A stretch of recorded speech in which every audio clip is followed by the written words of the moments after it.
Servus liebe YouTuber, Matti hier von Outdoor Kitchen. Ja, heute werde ich Beef Jerky machen aus diesem herrlichen Stück Rindfleisch. Das sind ungefähr 1,2 Kilo. Ja, Beef Jerky kennen die meisten von euch in diesen kleinen abgepackten Tütchen. Kleiner Snack, sündhaft teuer, geschmacklich schmecken sie trotzdem gut.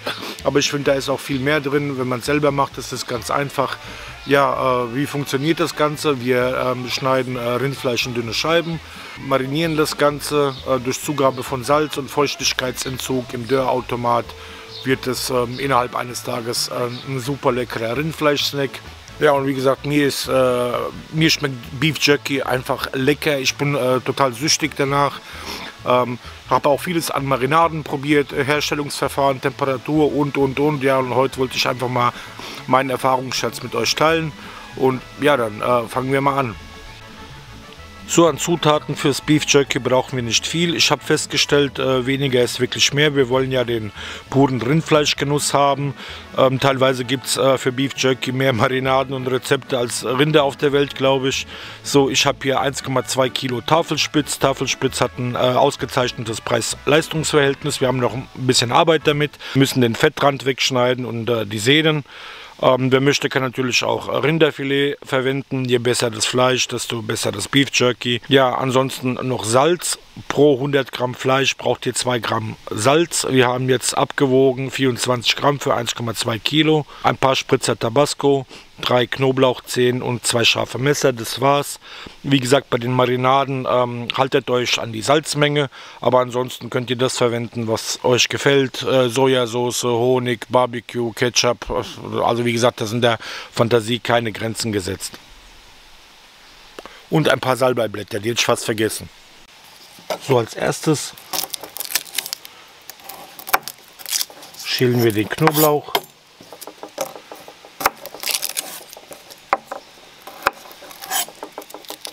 Und schneiden ihn grob zurecht. Muss nicht super fein sein, der dient sowieso einem höheren Zweck. Dann habe ich eine Schale vorbereitet mit ungefähr 50 Milliliter kochend heißem Wasser. Da tun wir den Knoblauch jetzt rein und zupfen die Salbeiblätter ebenfalls mit rein, verrühren das Ganze ein bisschen und lassen das stehen, damit sich das Wasser schön aromatisiert. Dann brauchen wir ein scharfes Messer und bearbeiten jetzt mal das Rindfleisch. Das Fleisch habe ich 2 Tage im Kühlschrank gehalten, nicht abgedeckt, damit es noch ein bisschen Feuchtigkeit verliert. Deswegen sieht es auch ein bisschen blass aus. So, was wir jetzt machen müssen, ist, wir müssen das Fleisch von den ganzen Sehnen und von der Haut befreien. Und wie gesagt, dazu braucht man ein gutes Messer und dann fangen wir mal an damit.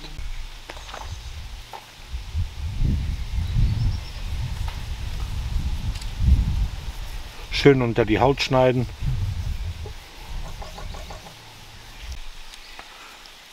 Wie gesagt, das ist ganz wichtig, dass das Fett komplett weggeschnitten wird, da es ansonsten später zäh und ranzig schmecken würde. Ihr könnt euch die Arbeit natürlich auch ersparen, indem ihr einfach Rinderrouladen kauft oder Rinderfilet. Ja, wie gesagt, mir macht es nichts aus, ich schneide es weg. Auch die Silberhaut wegschneiden. Einfach anheben und mit dem Messer drunter fahren, geht ganz einfach. So, das Fleisch ist jetzt entfettet oder beziehungsweise der Fettrand ist entfernt worden.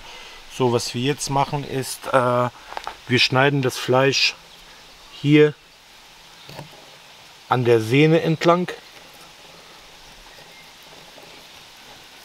So.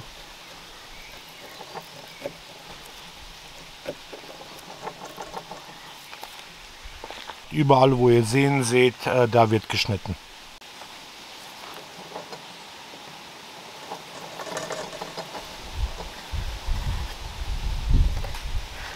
Wir haben jetzt 3 Fleischstücke weitestgehend von Sehnen befreit und die werden wir jetzt in Scheibchen schneiden. Der Amerikaner sagt nicht mehr als 1/4 Zoll. Das heißt nicht mehr als 0,6 noch was Millimeter.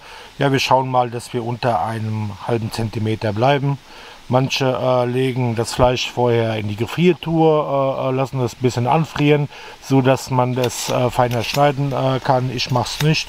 Wie gesagt, einen halben Zentimeter kriege ich auch so hin.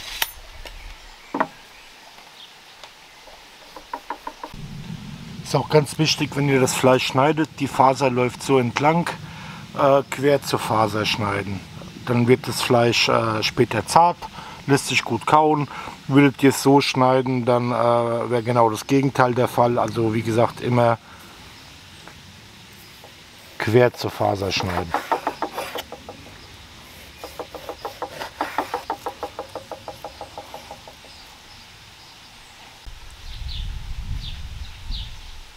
So, jetzt haben wir 1,2 Kilo Rindfleisch geschnitten und jetzt müssen wir das Ganze noch marinieren. Ob ihr jetzt einen Trockenrab nehmt oder eine Marinade, bleibt euch überlassen. Erlaubt es, was schmeckt. Bleibt nur bei den 20 Gramm Salz pro Kilogramm Fleisch. Ja, wie gesagt, ich habe die Erfahrung gemacht, weniger ist wirklich mehr. Und egal was ihr macht, es sollte nicht zu flüssig sein, weil wir wollen dem Fleisch ja Feuchtigkeit entziehen und nicht unnötig welche zuführen. Würde den Dörrprozess nur unnötig verlängern. So, dann marinieren wir mal das Ganze. So, das Fleisch tun wir jetzt in eine Schüssel. Dann kommt Salz drauf.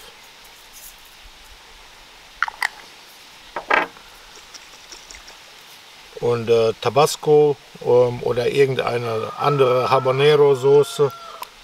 Wie gesagt, ich liebe Tabasco.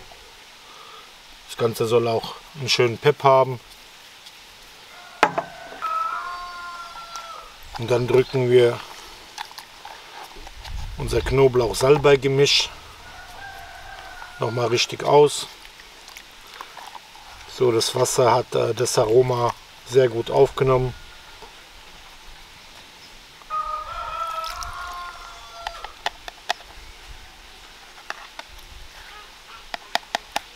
Sieben das Ganze durch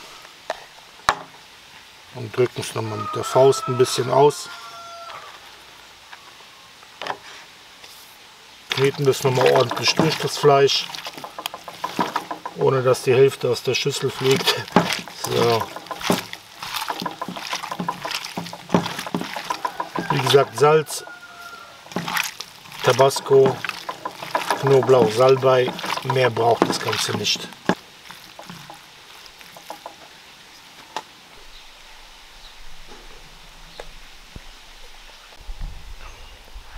So, das Ganze, mein Gott, das ist herrlich, wie das jetzt schon riecht, das ist jedes Mal atemberaubend. Ja, das Ganze lassen wir jetzt so für 2-3 Stunden ziehen, abgedeckt, und damit sich das Beef Jerky aromatisiert, und dann geht's los mit dem Dörrvorgang. Das Fleisch ist schön durchgezogen und jetzt können wir im Dörrautomaten Beef Jerky daraus machen. So, wir werden das Fleisch jetzt dörren, und zwar in diesem Dörrautomaten. Das ist ein Prozess, der dauert mehrere Stunden. Ja, was passiert beim Dörrvorgang? Dem Fleisch wird Flüssigkeit entzogen, und ja, aus 1,2 Kilo Fleisch bleiben ungefähr noch 400 Gramm Beef Jerky, also Trockenfleisch, übrig. Das andere ist Wasserverlust. Was übrig bleibt, ist der pure Geschmack. So, wir nehmen als erstes eine Lage und legen das Fleisch so drauf, dass immer noch ein Zwischenraum vorhanden ist. Warum Zwischenraum? Ja, damit die aufsteigende Heißluft besser zirkulieren kann und damit die Feuchtigkeit nach oben hin entweichen kann. Ja, es ist irgendwie wie Puzzle für Erwachsene. Immer darauf achten, dass die Fleischstücke nicht aneinander kleben, weil durch das Eiweiß und die Hitze verschmilzen die regelrecht, und das wollen wir ja nicht. So ungefähr sollte das aussehen. So, dann nehmen wir den ersten Einsatz und setzen den hier drauf und verfahren mit den anderen Lagen genauso wie mit der ersten Lage. So, das ist die 5. Lage. Das Gerät hat insgesamt 5 Lagen, 1,2 Kilo Rindfleisch, ist super aufgegangen, wie ihr seht. Ja, die machen wir jetzt drauf, Deckel drauf und dann starten wir den Dörrvorgang.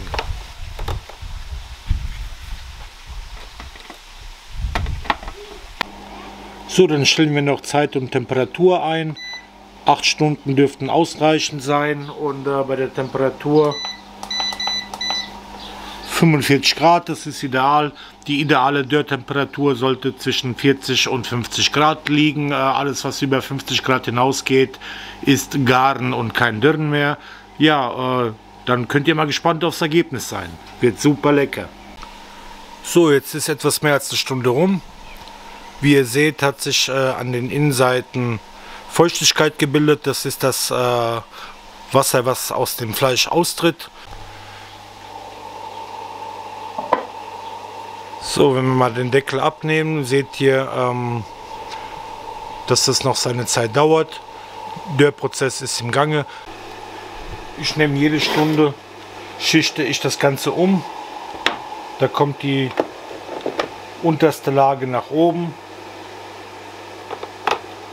Hier seht ihr es vielleicht ein bisschen besser.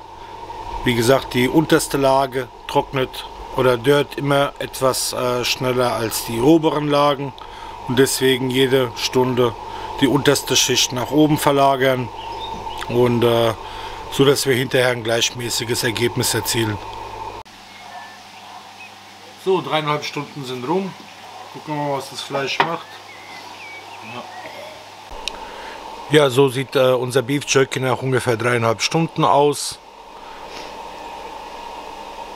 Es hat schon gut Flüssigkeit verloren, aber es ist noch lange nicht fertig. So 3 bis 4 Stunden brauchen wir noch schätzungsweise.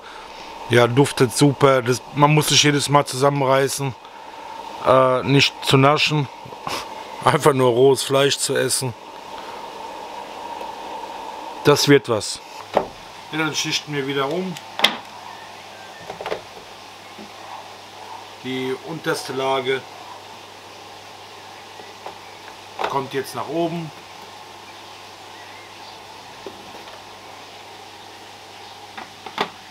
Ja, wie gesagt, so ein Döner, jetzt wollte ich schon Dönerautomat sagen, wäre prima, wenn es sowas gäbe. Ja, so ein Dönerautomat, klasse Sache. Man kann nicht nur Fleisch drin dönen, sondern auch Obst, Gemüse, Pilze, also wirklich fantastisches Teil. Ich habe eine ganz einfache Ausführung, hat glaube ich um die 50 € gekostet, erfüllt seinen Zweck seit mehreren Jahren. Klar kann man auch mehr ausgeben. Meiner Meinung nach nicht notwendig. Wie gesagt, den Link habe ich euch unten in die Videobeschreibung gepackt. Ja, eine sinnvolle Anschaffung, wenn man Beef Jerky Fan ist wie ich, also sollte man im Haus haben.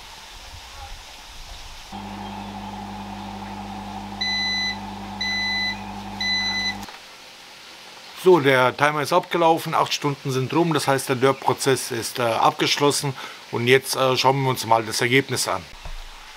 So, dann nehmen wir mal den Deckel ab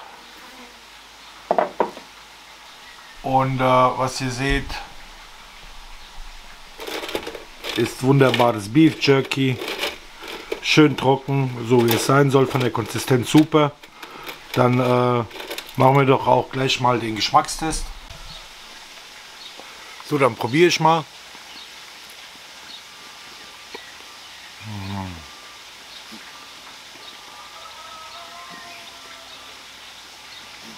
Das ist ein Geschmack, der wird euch umhauen.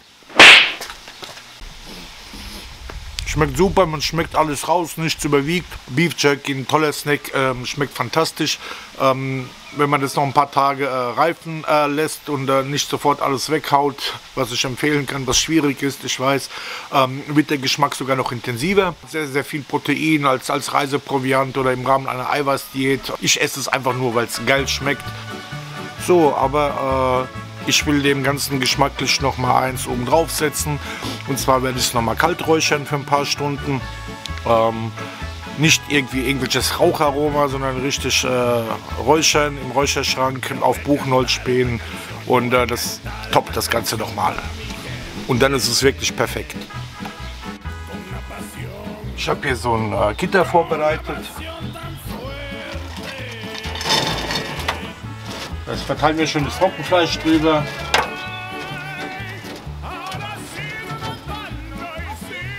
Sei mal leise jetzt, weil ich filme. Ich mache ein Video. Das Beef Jerky verteile ich auf dem Gitter und zwar so, dass der Rauch schön zirkulieren kann.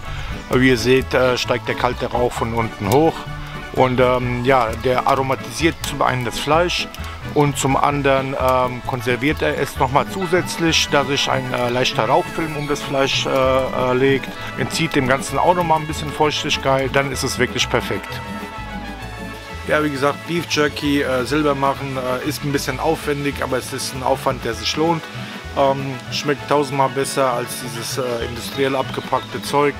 Und ja, wenn euch mein Video gefallen hat, dann würde ich mich freuen, wenn ihr das nächste Mal auch wieder zuschaltet.